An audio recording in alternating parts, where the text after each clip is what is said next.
আসসালামু আলাইকুম।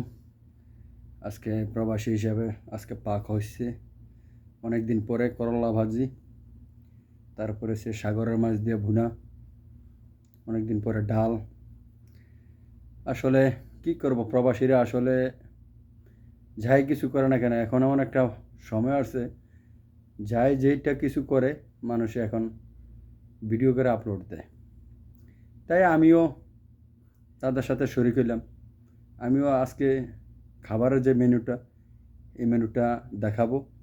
এটা ইনশাল্লাহ আপনাদের মাঝে ছাড়বো, দেখবেন। ভালো লাগলে কমেন্ট করবেন, শেয়ার করে দিবেন। প্রবাসীদের আসলে যে কষ্ট সুখ দুঃখ মিলিয়ে প্রবাসীরা এখানে যায় খায়, আলহামদুলিল্লাহ। যায় রিজিকে আল্লাহ মিলাই দেয়, তাই আলহামদুলিল্লাহ। তো তাই আপনাদেরকেও শেয়ার করি যে আমরা আসলে কষ্ট করি, কষ্টর বিপক্ষে আমরা যা পাই আল্লাহর কাছে শুকরিয়া। আমরা দোয়া করি দেশের মানুষ যদি ভালো থাকে, সুস্থ থাকে, আমরা আসলে প্রবাসীরা খুশি ও আনন্দিত। এটাই আর কিছু না।